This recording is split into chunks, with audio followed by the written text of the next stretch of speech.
제3장 이스라엘의 왕과 세상의 구주. 2000년 전의 갈릴리 동쪽에는 이스라엘의 젖줄인 요단강이 발원되는 킨네렛이라고도 불리고 티베리아라고도 불리는 갈릴리 바다가 있고, 서쪽 내륙 지방에는 스불룬 땅과 납탈리 땅을 이루는 언덕들과 초원, 그 가운데 카나와 카퍼나움과 나사렛과 벳세다가 역사의 무대를 이루고 있으며, 바로 그 중심에 갈릴리 선지자라고 불리는 유대인의 왕, 그들이 메시아께서 서 계신다. 카나에서 물을 포도주로 만드시고, 카퍼나움에서 한 귀족의 아들의 병을 고치시고, 벳세다를 저주하기도 하시며, 바닷가에서는 어부들을 제자로 삼으시고, 넘실대는 물결을 뒤로 하고 그에게 모여든 큰 무리들에게 설교하시며, 때로는 풍랑이 있는 바다를 잠재우기도 하셨던 분, 그분이 외치실 때 권위 있는 가르치심에 모두가 놀랐고, 치유하실 때는 낫지 않는 병이 없었으며, 그분이 노하실 때는 아무도 그분을 막을 수 없었고, 마귀들도 그분 앞에 엎드렸다. 백성들에게는 항상 온유함과 연민으로 다가가셨으나, 그분을 대적하는 종교 지도자들에게는 항상 저주와 신랄한 욕설을 퍼부으셨던 분, 모세부터 침례인 요한까지 모든 선지자들이 예언했던 바로 그 선지자께서 이제 역사의 무대로 등장하신 것이다. 이스라엘의 왕 예수 그리스도. 그분은 모세가 말했던 바와 같이 나와 같은 한 선지자이셨으며, 신명기 18장 15절 이사야의 예언처럼 처녀에게서 태어나신 분, 이사야 7장 14절 영원하신 아버지요 화평의 통치자요 다윗의 보좌를 세우실 분이시고, 이사야 9장 6, 7절 다니엘이 말했던 바와 같이 이방 왕국들을 무너뜨릴 돌 왕국을 세우실 분이시며, 다니엘 2장 44, 45절 요엘이 말했던 바와 같이 주의 날이 전쟁을 위한 주의 군대를 이끌고 내려오실 왕이시다. 요엘 2장. 예수 그리스도께서 유대인의 왕이시라는 사실은 먼저 그분의 계보를 다루는 마태복음 1장에서 잘 알 수 있다. 그 계보의 맨 앞에 나오는 말, 다윗의 아들이요 아브라함의 아들인 예수 그리스도의 세대에 관한 책이라. 마태복음 1장 1절. 바로 신약 성경을 여는 말씀이다. 여기서 예수 그리스도께서는 아브라함의 아들과 다윗의 아들로 제시되었다. 이에 따라 이어지는 족보도 아브라함부터 시작해서 다윗을 통해 내려간다. 이때 아브라함의 아들이라 함은 갈라디아서 3장 16절에 제시된 대로 예수 그리스도께서 아브라함의 언약의 씨라는 말씀으로 확인된다. 그리스도께서는 모든 사람에게 아브라함처럼 믿음으로 얻는 의를 주시며, 그리스도인들은 그분 안에서 아브라함의 영적인 자손이 된다. 하지만 다윗의 아들이라는 말은 무엇인가? 하나님께서 다윗에게 언약을 주신 내용은 내 뒤에 올 내 씨를 세우고 그의 왕국을 견고하게 하리라는 것이었다. 사무엘하 7장 12절. 이 언약의 내용은 어디를 보아도 교회에 적용시킬 수가 없다. 다윗의 씨라 함은 예언적으로 솔로몬을 뛰어넘어 예수 그리스도를 말하는데, 이때 그리스도께는 한 왕국이 주어질 것이고 그 보좌는 영원히 설 것이다. 이 언약은 지속적으로 열왕기서와 역대기서에서 성취되어 왔다. 북왕국 이스라엘의 역사를 보면 여로보암이 개국한 이래 왕조가 여러 번 바뀌었지만 그 왕국의 왕들 중에는 다윗의 아들이 없었다. 남왕국 유다에서는 다윗의 계열이 지속되었던 것을 본다.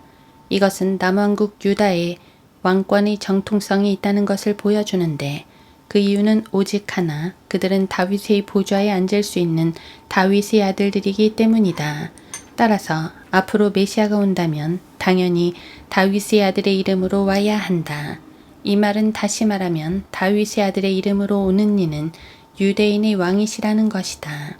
이 계보는 예수께서 바로 이 다윗의 보좌에 앉을 다윗의 아들임을 증명하기 위해 그가 왕권의 정통성을 입증하고자 기록된 계보이다.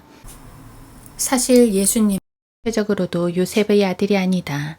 그럼에도 불구하고 마태복음 1장은 마리아의 계보가 아니라 요셉의 계보를 기록해 놓으시면서 그리스도를 요셉의 가문에 유입시킨다. 왜 그런가?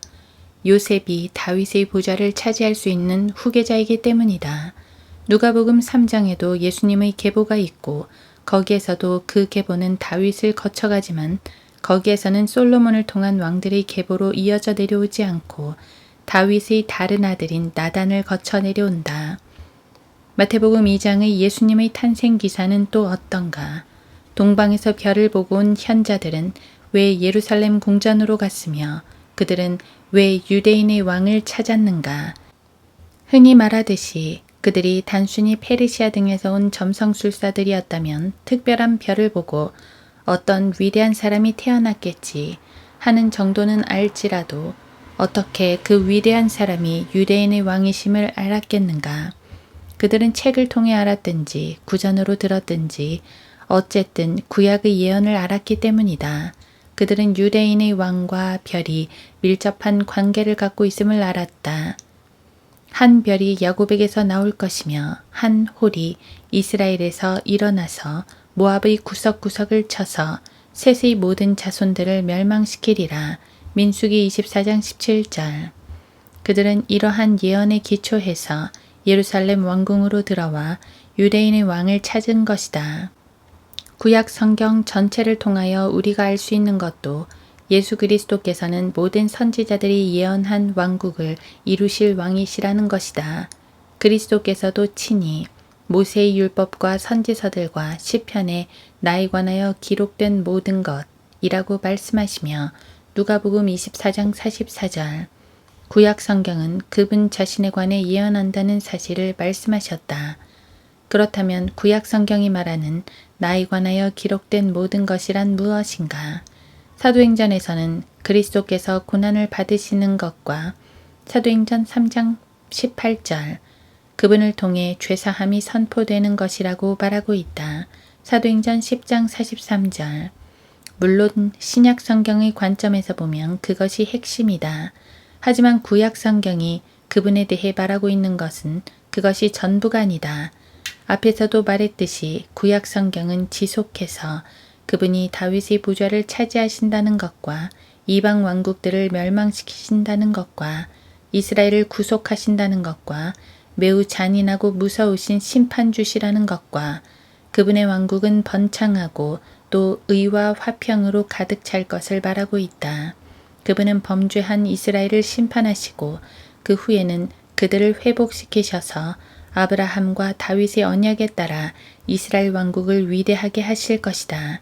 이런 것들은 모두 사도행전에서 말하는 그분의 고난이나 죄사함과는 별도로 구약 성경이 전반적으로 말하고 있는 것이며 오히려 사도행전에서 말하는 바는 구약 성경에서는 매우 적은 부분이다.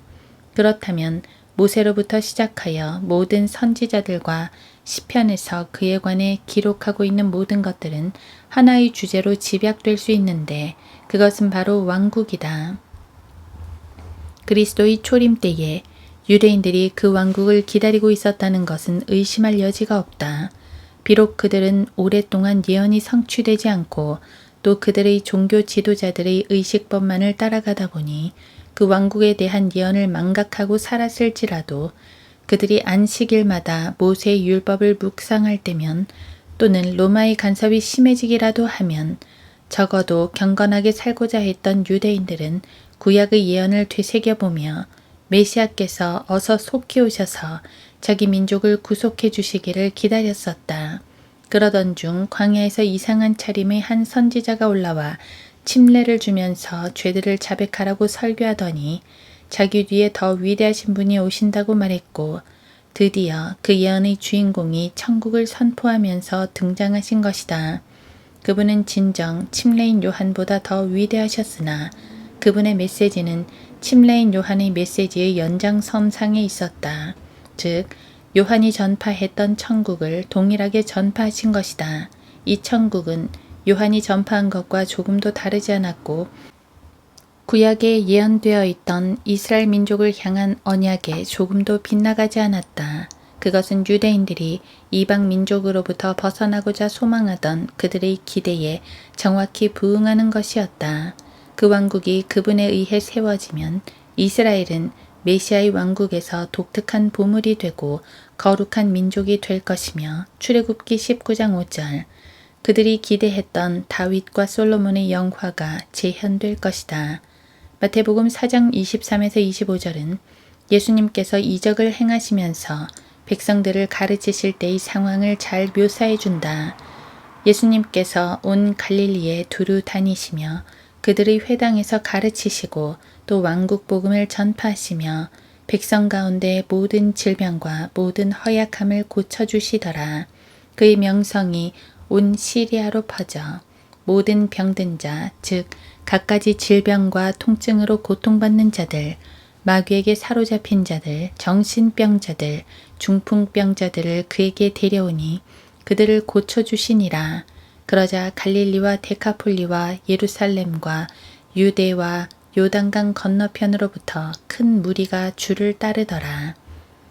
이것은 그분의 공생의 초기의 사건으로 침례인 요한이 감옥에 갇히자 곧바로 시작하신 사역으로 인해 백성들이 모여든 것이다. 그분의 명성은 순식간에 퍼졌다.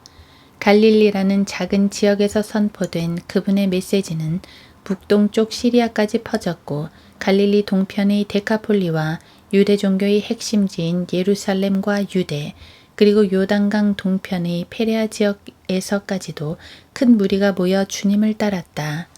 이는 팔레스타인 지역 전체가 예수 그리스도께로 집중되었다는 사실을 보여주며 열왕기상 4장 21에서 25절에서 보았던 솔로몬의 통치 지역을 연상케 한다.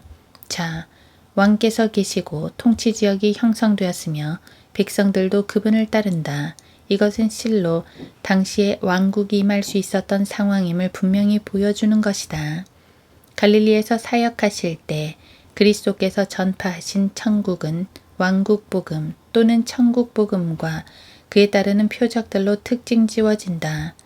그리스도께서 회개하라 천국이 가까이 왔느니라고 말씀하셨을 때 그 천국이 이스라엘에게 주어진 왕국이라는 사실은 천국 복음의 성격을 보면 분명해진다.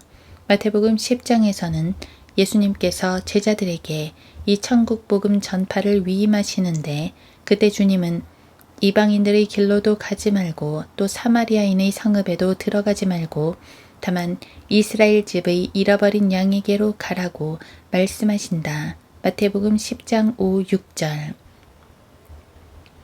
여기서 이방인은 문자적인 이방인이고 이스라엘도 문자적인 이스라엘이다. 따라서 이 천국 복음은 철저히 이스라엘적인 복음이다. 대부분의 교회에서는 이 복음을 오늘날 교회가 전파해야 하는 복음으로 알고 있다. 하지만 교회는 이스라엘에게도 선교할 수 있지만 대부분 이방인들을 대상으로 복음을 전한다.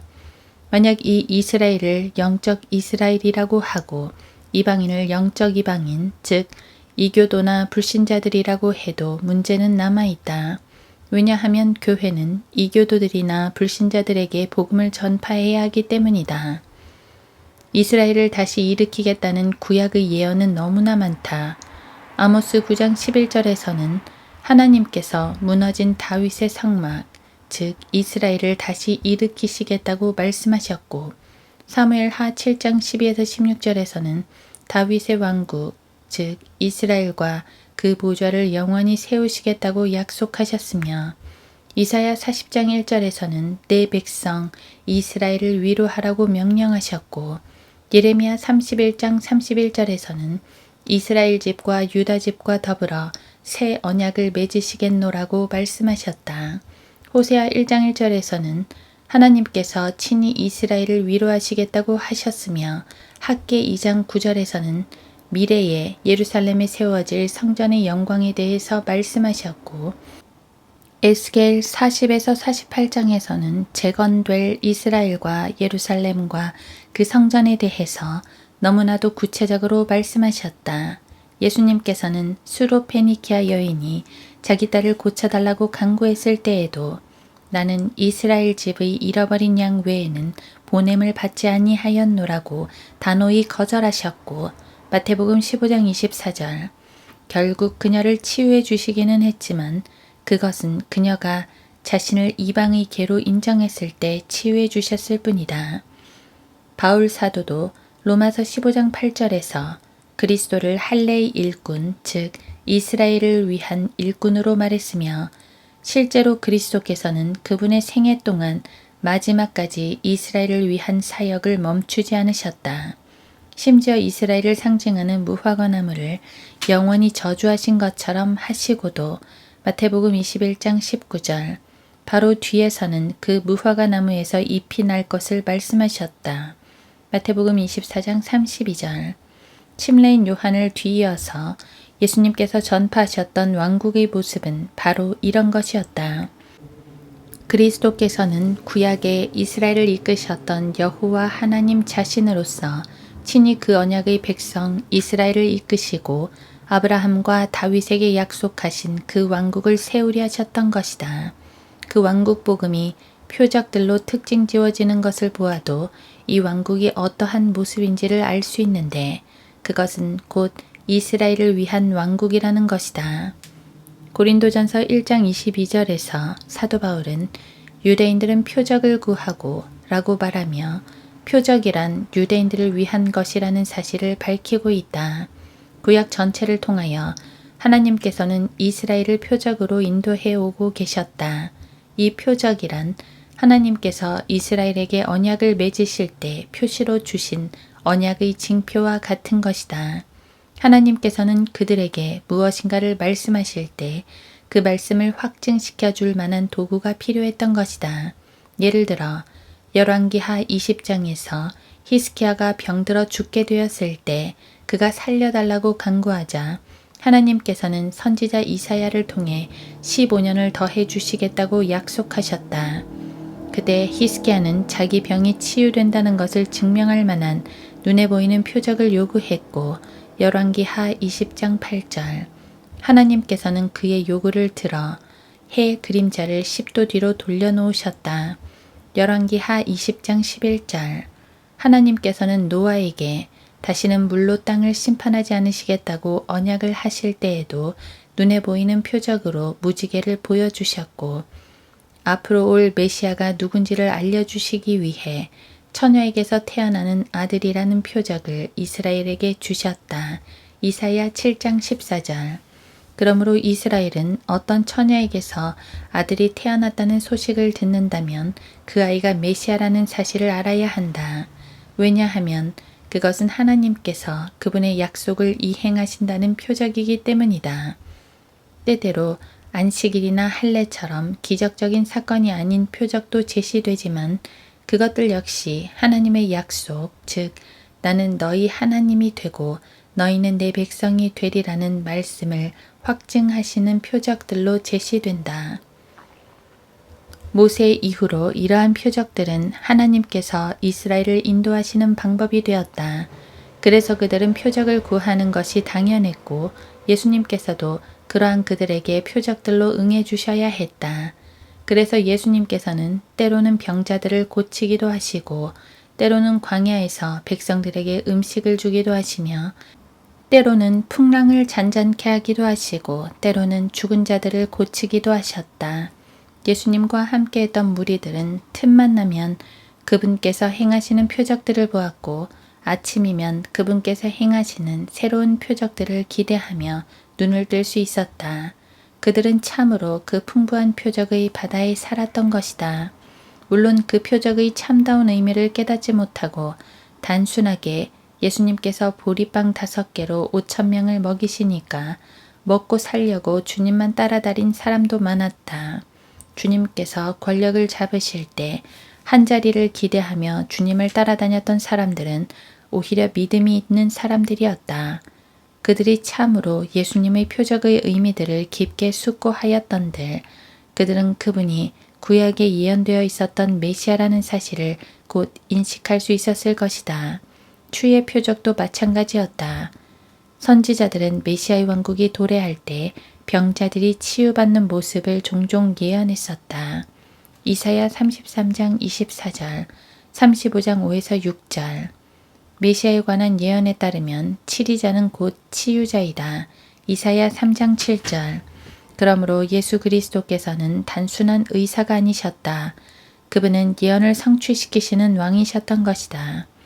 오늘날 신유라는 이름을 들먹거리며 치유를 한다는 사람들이 많이 있으나 그들은 예수 그리스도의 왕으로서의 표적을 전적으로 오해한 것이다. 물론 우리가 예수 그리스도를 신뢰하여 믿음의 기도로 병을 고칠 수도 있으나 이 또한 예수님의 왕으로서의 표적과는 구별된다는 사실을 인식해야 한다. 그분의 왕국의 모습은 산상설교에서 매우 잘 나타난다. 영이 가난한 자들은 복이 있나니 천국이 그들의 것이미요 라는 마태복음 5장 3절, 소위 팔복으로 시작되는 산상설교는 천국을 전파하시는 왕께서 그분의 왕국에서 다스릴 통치 기틀을 잡으시는 헌법과 같은 것이다. 산상설교는 영적으로 적용되는 몇 구절을 제외하고는 그리스도인들이 교리적으로 받을 만한 구절이 거의 없다. 왜냐하면 산상설교는 영적인 교훈을 주는 설교가 아니라 구약의 율법처럼 구체적으로 제시되는 규례들이기 때문이다. 성경의 어떤 부분이 규례를 제시한다면 그것은 문자 그대로 지켜져야 한다. 다시 말해서 손을 잘라야 한다고 말하면 실제로 손을 잘라야 하고 눈을 뽑아야 한다고 말하면 실제적으로 눈을 뽑아야 하며 연자맷돌을 들고 바다에 빠지라고 하면 실제로 연자맷돌을 들고 빠져야 한다는 것이다. 단지 그 대상이 누구냐가 문제가 될 뿐 그 내용은 문자 그대로 지켜져야 한다. 왜냐하면 그것은 법이요 규례이기 때문이다. 여하한 설교자들이 산상설교를 어떻게 강론하고 어떻게 영적으로 해석하는지는 전혀 중요하지 않다. 분명한 것은 이 설교는 예수님께서 그분의 왕국에서 실제적으로 지켜져야 할 규례들을 선포하신 것이라는 사실이다. 그렇다면 이 규례를 지킬 대상은 누구인가? 두말할 나위 없이 그리스도의 왕국에 들어갈 백성들이다. 영적으로는 우리 그리스도인들도 지금 그분의 왕국에 들어와 있지만 그렇다고 어느 누구도 이 규례를 실제적으로 지키지 않는다. 왜냐하면 지금 우리가 들어가 있는 그분의 나라와 앞으로 세워질 그분의 나라는 다르기 때문이다.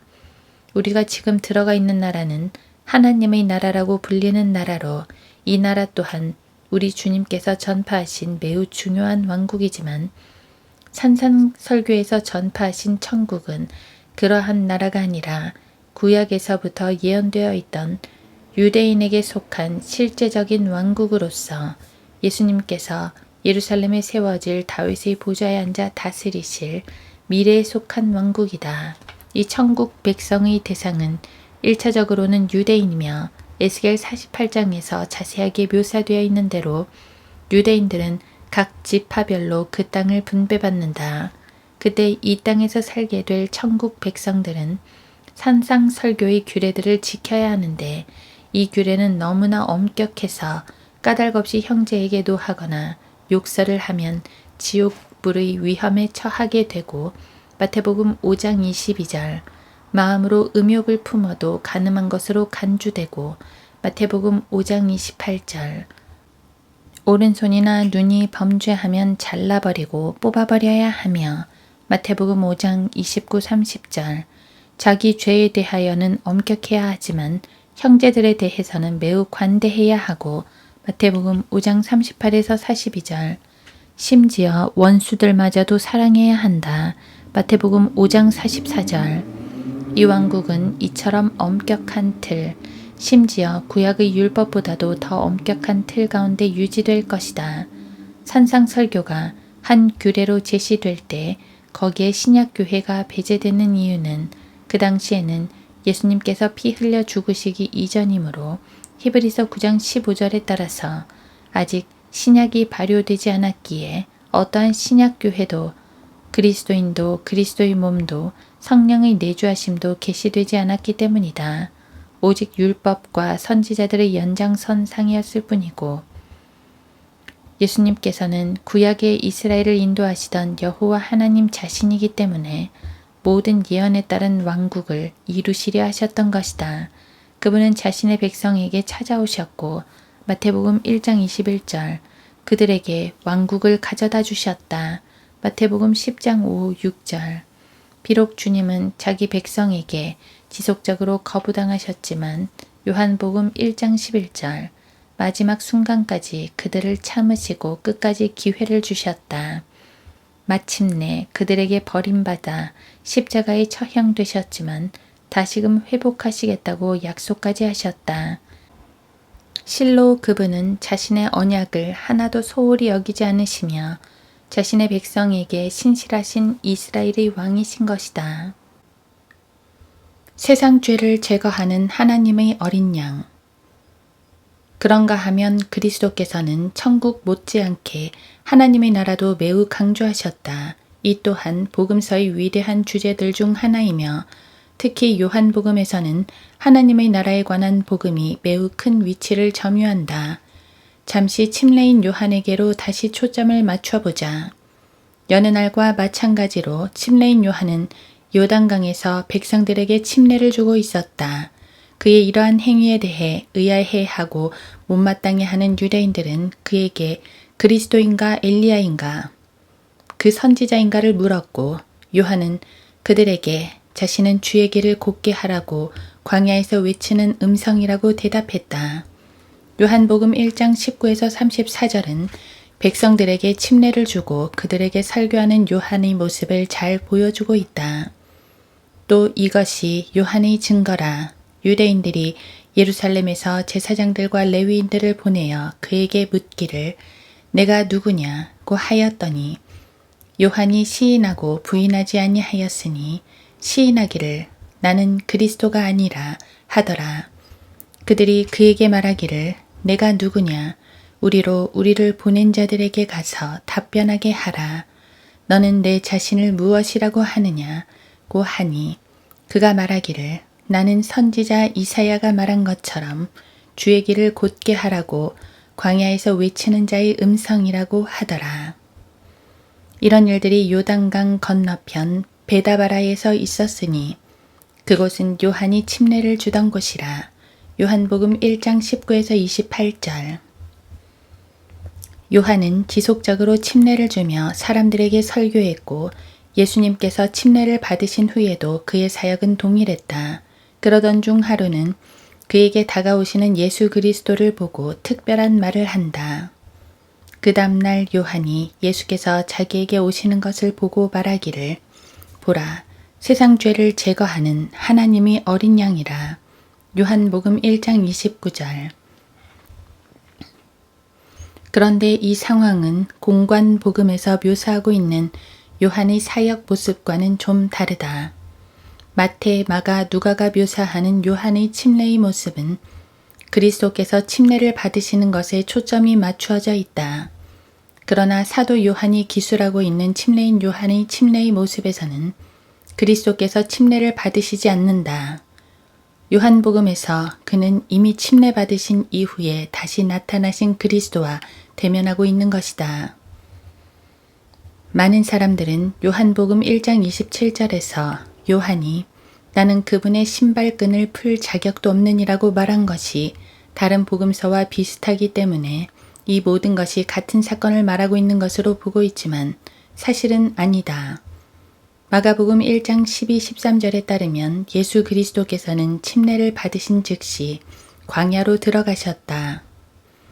그리고 즉시 성령께서 주를 광야로 내보내시니라.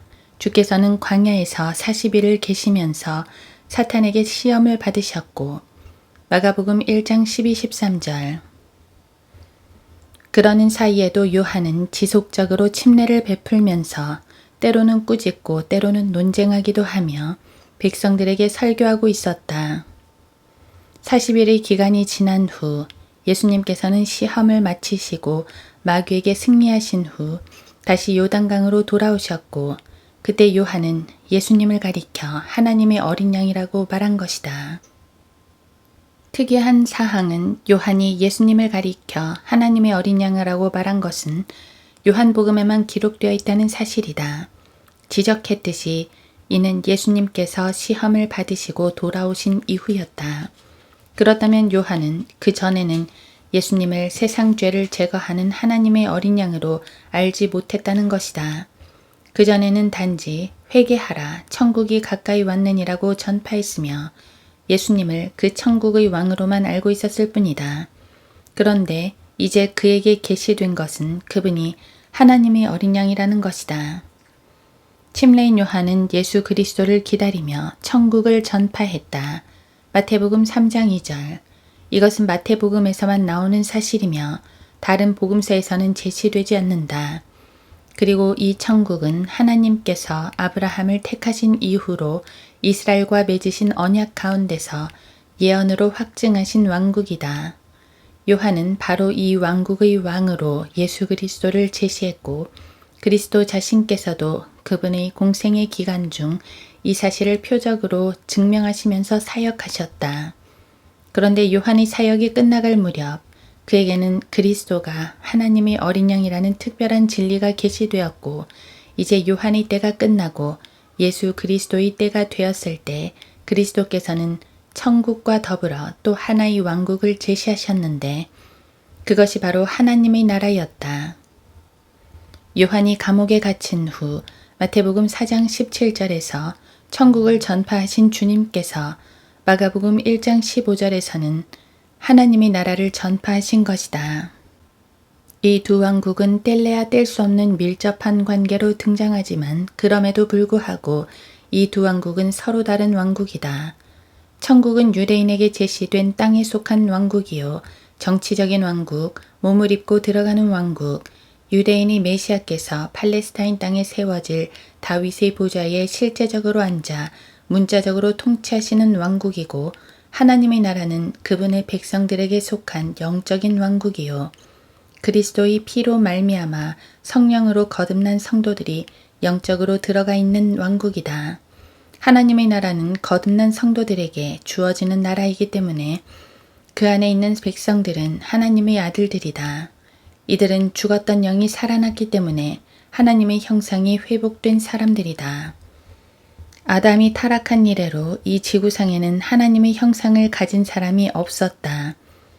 창세기 5장 3절에서도 증가하고 있는 바와 같이 아담은 타락한 이후 자기 모습대로 자기의 형상을 따라 아들을 낳았다.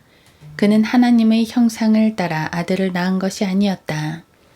왜냐하면 그가 타락하자마자 그의 영이 죽음으로 인해 그에게 있었던 하나님의 온전한 형상은 마치 바람 빠진 공처럼 일그러져 버렸기 때문이다. 하나님의 나라는 하나님의 형상을 받은 자들만이 들어갈 수 있다. 아담이 타락하기 전에 그는 하나님의 형상을 입고 있었으므로 하나님의 나라에 속할 수 있었지만 그가 타락한 후에는 그 안에 속할 수 없게 되었다. 따라서 아담 이래로 모든 사람들은 하나님의 나라에 속할 수 없는 운명을 갖고 태어나게 되었다. 그리고 하나님의 형상 자체이신 예수 그리스도께서 나타나신 이후에야 비로소 그분의 영으로 거듭난 성도들이 하나님의 형상을 회복함으로 말미암아 하나님의 나라에 들어갈 수 있게 된 것이다. 그러므로 구약 시대에는 어느 누구도 하나님의 나라에 들어간 사람이 없었다. 비록 예표나 예언에서는 하나님의 나라가 제시되었을지라도 구약에 직접적으로 언급되고 예언되어 있는 모든 왕국은 천국을 가리킨다. 다시 말해서 구약에 예언된 왕국은 마태복음에서 천국이라는 용어로 대체된 것이다.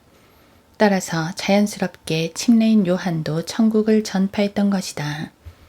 그러나 하나님께서는 또 하나의 왕국이 있었고 그리스도께서는 그 왕국도 전파하셔야 했다. 구약에 살았던 모든 선지자들과 침례인 요한까지도 하나로만 알고 구분하지 못했던 두 왕국, 즉 천국과 하나님의 나라가 처음으로 예수 그리스도에 의해 구분되어 전파된 것이다. 그리고 새로 제시된 그 왕국에서 왕은 친히 세상 죄를 제거하는 하나님의 어린 양이 되어 희생제물로 드려져야만 했다. 침례인 요한은 십자가 사건을 알지 못했다. 보지도 못했을 뿐 아니라 그에 대해 어떠한 계시도 받지 못했다. 예수 그리스도께서도 요한 앞에서는 자신의 죽음에 대해 어떠한 언급도 하지 않으셨다. 그러나 하나님께서는 요한으로 하여금 그리스도께서 창세기 22장 8절에서 예언된 하나님의 어린 양이시며 하나님께서 자신을 번제했을 어린 양으로 마련하실 것이다. 그분을 통하여 이스라엘뿐 아니라 이방인들도 구속받게 된다는 사실을 선포하게 하신 것이다. 공관 복음서들, 특히 마태복음은 예수 그리스도께서 유대인의 왕으로 오셨음에 대해 집중적으로 기록하고 있는 반면 요한복음은 그리스도께서 하나님의 아들로 오셔서 온 세상의 구주가 되신다는 사실을 집중적으로 기록하고 있다. 이것은 요한복음의 기록 목적이기도 하다. 실로 예수께서는 그의 제자들의 면전에서 이 책에 기록되지 아니한 다른 많은 표적들을 행하셨으나 다만 이것들을 기록한 것은 너희로 예수가 그리스도 곧 하나님의 아들이심을 믿게 하려는 것이요 또 믿음으로써 그의 이름을 통해 생명을 얻게 하려 함이라. 요한복음 20장 30, 31절. 바꿔 말하면 마태복음은 예수 그리스도를 천국의 왕으로 묘사하고 있는 반면 요한복음은 그리스도를 하나님의 나라의 왕으로 묘사하고 있는 것이다. 하나님의 아들로서 하나님의 나라의 왕으로 오신 예수님께서는 말씀과 빛으로 제시된다. 요한복음 1장. 이 말씀이라는 이름은 주님의 모든 이름 위에 크신 그분의 이름이다. 시편 138편 2절. 그리고 이 말씀께서 육신이 되셨고 요한복음 1장 14절. 빛 되신 그분은 먼저 자기 백성 이스라엘에게 가셨으나 그들이 영접하지 않자 누구든지 그분을 영접하기만 하면 하나님의 아들이 되는 권세를 갖게 된다고 약속하셨다. 요한복음 1장 11, 12절. 그분이 세상에 오신 목적은 그분을 통하여 세상이 구원받게 되는 것이라고 요한복음은 말한다. 요한복음 3장 16, 17절. 실로 요한복음은 예수 그리스도께서 하나님의 나라의 왕이심을 잘 증거하고 있는데 우리가 요한복음을 자세히 살펴보면 그분의 공생의 사역을 구분하는 점에 있어서 특이한 사항을 하나 발견하게 된다. 바로 공관 복음서들은 주로 그분의 갈릴리 사역을 중심으로 기록하고 있는 반면 요한복음은 그분의 예루살렘, 유대 사역을 중심으로 기록하고 있다는 것이다.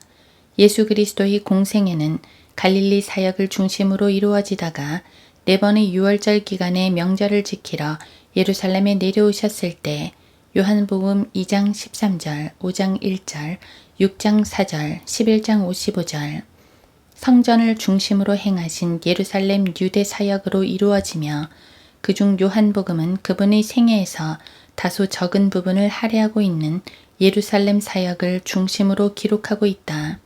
갈릴리 사역에서의 주제는 그리스도께서 유대인의 왕이시라는 것인 반면 예루살렘 사역에서의 주제는 그리스도께서 하나님의 아들이시라는 것이다. 왜 예수님께서는 하나님의 아들이심을 강조하는 사역을 예루살렘에서 하셨을까? 바로 예루살렘의 성전이 있기 때문이다. 예수 그리스도께서는 하나님의 아들로서 그 성전의 주인이신 것이다.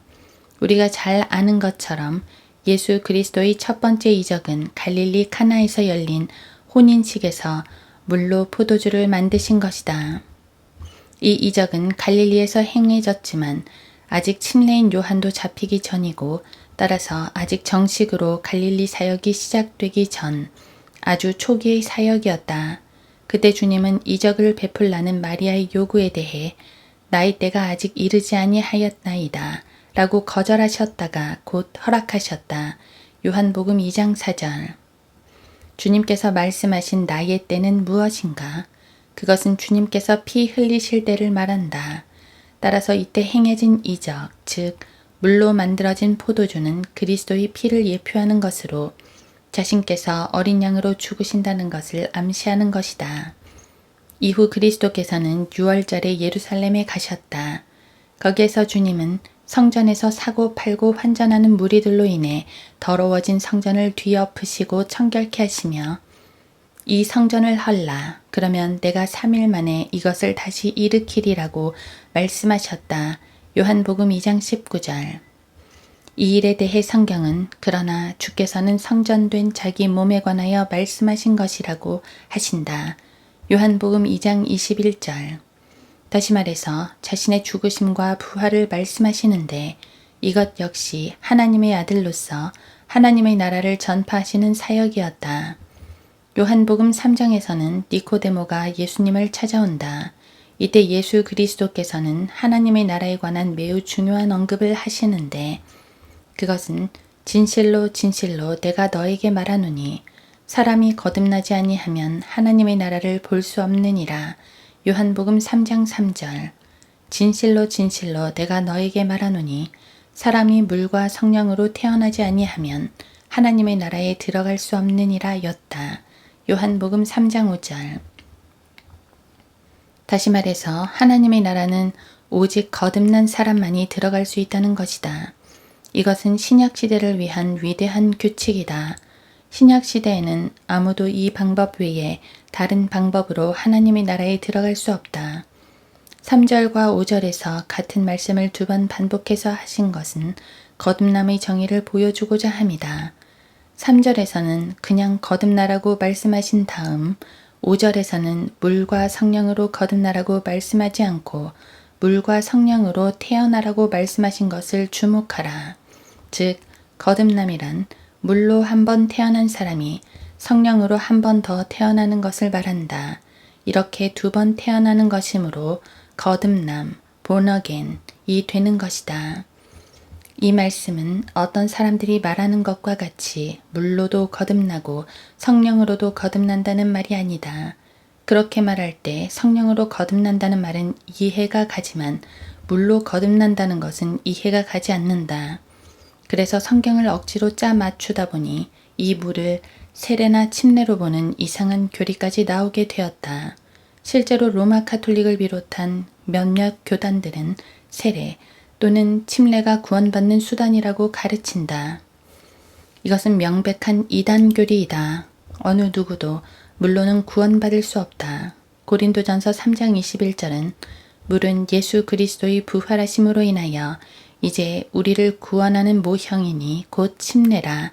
이것은 육체의 더러움을 제거하는 것이 아니라 하나님을 향한 선한 양심의 응답이라고 말하면서 침례는 이미 구원받은 사람들, 즉 거듭난 사람들의 고백 행위라는 것을 강조하고 있다. 세례라는 말 자체는 이 말씀에 정면으로 반대되는 비성경적인 용어이다. 왜냐하면 세례는 씻을 세자를 사용하고 있어 죄를 씻는 행위라는 뜻을 암시하고 있기 때문이다. 세례를 베푸는 교회들이 우리는 그 용어를 그런 뜻으로 사용하지 않는다고 말할지라도 그 말의 원래 뜻은 그런 뜻이다. 혹자는 요한복음 3장 5절의 물을 말씀으로 보기도 한다. 이것은 그래도 상당한 설득력이 있는 비교적 성경적인 견해이다. 왜냐하면 에베소서 5장 26절에서 이는 그가 교회를 말씀에 의한 물로 씻어 거룩하게 하시고 깨끗게 하사 라고 말씀하실 때 말씀을 물로 비유하고 있기 때문이다. 더욱이 베드로전서 1장 23절에서는 우리가 하나님의 말씀으로 거듭난다고 되어 있어 이 견해는 더욱 설득력이 있다. 하지만 말씀이 거듭나게 한다고 말할 때 이것은 말씀이 우리를 거듭나도록 인도하는 도구가 된다는 의미이다. 다시 말해서 말씀이 우리에게 전해지고 우리가 그 말씀을 믿어야 구원받는다는 말이다. 어느 누구도 하나님의 말씀을 믿지 않고는 구원받을 수 없다. 말씀 안에는 죄인이 어떻게 구원받아야 하는지가 자세히 제시되어 있어 그 말씀을 믿기만 하면 누구나 구원받는다. 그러므로 말씀은 우리로 거듭나게 하는 길이 된다. 그러나 여기서 물이 말씀이라는 것은 영적 적용일 뿐이다. 왜냐하면 요한복음에서 말하고 있는 물이나 성령은 출생의 도구를 말하고자 하는 것이 아니라 출생 자체의 본질에 대해 말하고 있는 것이기 때문이다. 즉 출생의 본질이 육이냐 영이냐 하는 것이다. 그래서 5절에서는 물과 성령을 대조하신 다음 곧바로 6절에서는 육신으로 난 것은 육이요 또 성령으로 난 것은 영이니라고 하시어 육과 영을 대조시키신다. 그러므로 5절의 물은 육신적 출생을 말하고 성령은 영적 출생을 말한다. 실제로 창세기 1장 20절에서 최초의 생명이 물 가운데서 나온 이래 모든 육신적 생명은 물 가운데서 태어난다. 모든 사람들은 어머니의 양수 가운데서 태어나며 사람의 몸을 80%는 물로 구성되어 있다. 따라서 물은 육신적 출생을 의미하며 지구상의 모든 사람들은 물로 태어난 사람들이다. 그리고 그 가운데 예수 그리스도를 자신의 구주로 받아들이는 사람들만이 성령으로 다시 한 번 더 태어나는 것이다. 다시 말해서 거듭남이란 영이 죽어 있는 죄인들이 예수 그리스도를 영접할 때 성령님의 역사로 죽었던 영이 살아나는 것을 말한다. 이것이 바로 영적인 출생이며 그때 그는 하나님의 형상을 회복하는 것이다. 그런데 문제가 있다. 과연 누가 성령으로 거듭날 수 있다는 것인가? 유대인의 관원이며 이스라엘의 선생이었던 니코데모도 어떻게 거듭나야 하는지 몰랐다. 사실 사람들이 거듭나기 위해서는 하나님의 편에서 먼저 이루어 주셔야만 하는 선행 조건이 있다. 그것은 14절에서 말하고 있는 바와 같은데, 즉 모세가 광야에서 뱀을 들어올린 것 같이 인자도 그렇게 들려 올려져야만 하리니 로써 그리스도께서 십자가에서 죽으셔야 한다는 것이다. 누구라도 십자가에서 흘리신 그분의 피를 믿기 전에는 거듭날 수 없다. 그래서 하나님의 말씀과 더불어 그리스도의 피도 죄인을 거듭나게 하는 도구가 된다. 따라서 이 말씀은 자신의 죽으심과 부활하심을 미리 암시하시는 하나의 예언적인 언급이기도 하다. 이처럼 주님은 아직 이스라엘의 왕으로서 자신을 제시하셔야 하는 그때에도 자신이 하나님의 아들이심과 죄인이 어떻게 이 하나님의 나라에 들어가는지 그 방법에 대해서도 자세히 설명해 주고 계시는 것이다. 그 후 주님께서는 갈릴리 사역을 행하시기 위해 사마리아를 통과해 올라가시는 중에 수칼 성읍에서 한 여인을 만난다. 요한복음 4장 5절. 그녀에게 영원한 생명으로 솟아오르는 샘물에 관해 말씀하신 다음에 주님은 경배에 관해 위대한 규칙이 되는 말씀을 하신다. 하나님은 한 영이시니 그분께 경배드리는 자들은 영과 진리로 경배드려야만 하리라. 요한복음 4장 24절. 앞서 3장에서 성령으로 거듭나는 것을 말씀하신 주님께서 4장에서는 영으로 경배하는 것만이 참된 경배라고 규정하셨다. 이것은 영으로 거듭난 사람들만이 경배할 수 있는 자격을 갖춘다는 기본적인 원리이다. 성령으로 거듭난 사람들만이 하나님의 형상을 회복한 하나님의 아들들이 되어 영이신 하나님을 경배할 수 있다. 그리고 이러한 일들이 이루어지기 위해서 하나님의 아들께서 먼저 죽으신 것이다. 요한복음에 제시된 이러한 일련의 그리스도의 초기 사역에서 볼 수 있는 예수 그리스도의 왕국의 모습은 하나님의 나라였다. 천국 복음의 특징이 유대인만을 대상으로 하고 표적을 동반하며 왕의 통치를 선포하는 것이라면 하나님의 나라의 복음의 특징은 그리스도의 죽으심과 부활 그리고 거듭남과 영이라는 것이다. 그러므로 예수 그리스도께서 자신을 천국의 왕으로 제시하셨을 때에는 구약의 모든 예언들을 성취시키시는 위대한 자신의 모습을 드러내셨지만 자신을 하나님의 나라의 왕으로 제시하셨을 때에는 처음부터 자신의 죽으심을 전제로 하신 것이다. 또한 하나님의 나라는 유대인들만을 대상으로 하는 것이 아니라 온 세상의 죄인들을 대상으로 한다.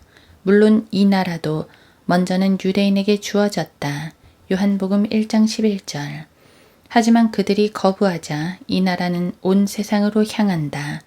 요한복음 1장 12절.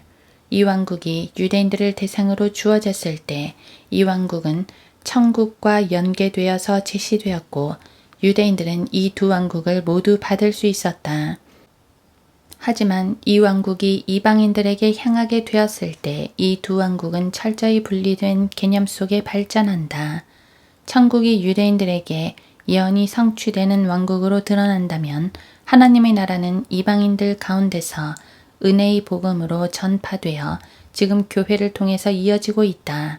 이 교회는 예수 그리스도의 피값으로 사신 바 되어 성령으로 거듭난 참된 그리스도의 몸이다.